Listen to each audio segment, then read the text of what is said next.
ওই খুনি মোস্তাক আওয়ামী লীগের জন্ম নেই। মুজিব কোড পরে যারা আওয়ামী লীগের নাম ভাঙিয়ে চলেন তাদের উদ্দেশ্যে আমি বলতে চাই, আজকে আমরা এখানে অনুষ্ঠান করতেছি বৃহত্তর ফরিদপুর আওয়ামী লীগের পক্ষ থেকে, কিন্তু অনেক নেতারাই পদ প্রদীপের জন্য অনেক করেন, কিন্তু অনুষ্ঠানে তারা হাজির থাকেন না।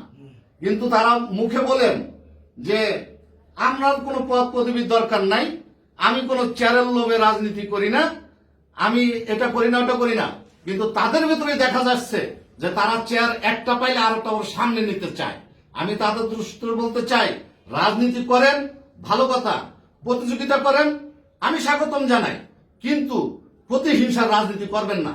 অপরাজনীতি করলে আওয়ামী লীগ করতে আইসেন না।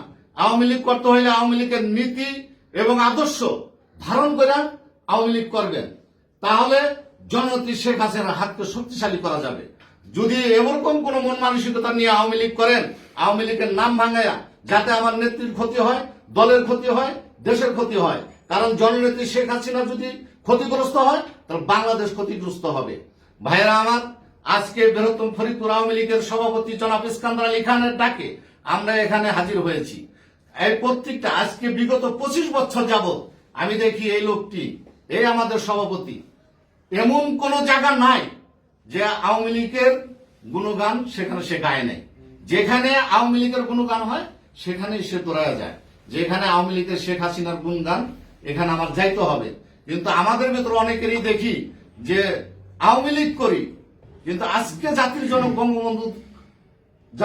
বঙ্গবন্ধু শেখ মুজিবুর রহমানের স্বদেশ প্রত্যাবর্তন দিবসের অনুষ্ঠান আজকে আমি এখানে হাজির থাকলাম না, আজকে আমি অসুস্থ, এই বাহানা দিয়া কেউ আওয়ামী লীগ করেন না, সংগঠনের ক্ষতি করেন না।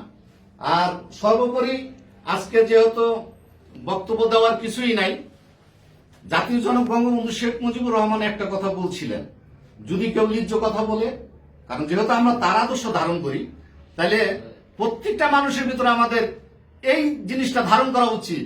যদি কেউ লিজ্জ কথা বলে, সে যদি সংখ্যায় একজন হয় তো তার পক্ষ নেওয়াই উচিত।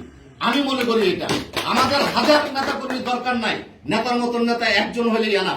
কারণ এখানে দেখা যায় যে দলের ভেতর আইসা, সংগঠনের ভেতর আইসা বিভ্রান্তি সৃষ্টি করেন যারা, তাদের উদ্দেশ্যে আমি বলতে চাই, আওয়ামী লীগ করবেন, আওয়ামী লীগের নীতি আদর্শ মেনে করবেন। আওয়ামী লীগ করবেন, জননেত্রী শেখ হাসিনার আদর্শ মেনে করবেন। এমন আওয়ামী লীগের দেখি আজকে নজরে পড়ে, তারা বঙ্গবন্ধুর ভাস্কর্য নিয়ে কথা বলতে পারে না। তারা বলে আমরা বঙ্গবন্ধুকে বিশ্বাস করি, বঙ্গবন্ধুকে মানি, কিন্তু বঙ্গবন্ধুর ভাস্কর্য হোক এটা আমরা পছন্দ করি না। আমি মনে করি উনি আওয়ামী লীগ করে না, উনি ওই খুনি মোস্তাকের অনুসারী, উনি ওই জামাত শিবিরের অনুসারী। কারণ আমি যদি বঙ্গবন্ধুর আদর্শকে মেনে চলি, বঙ্গবন্ধুকে যদি ধারণ করে চলি, তাইলে বঙ্গবন্ধুর ভাস্কর্য বাংলাদেশে হবে। কারণ বাংলাদেশের বঙ্গবন্ধুর ভাস্কর্য না হলে, এই যে 50 বছর আগে 40 বছর আগে যাদের ভাস্কর্য আছে তাদেরকে নিয়ে তো কেউ কথা বলে না।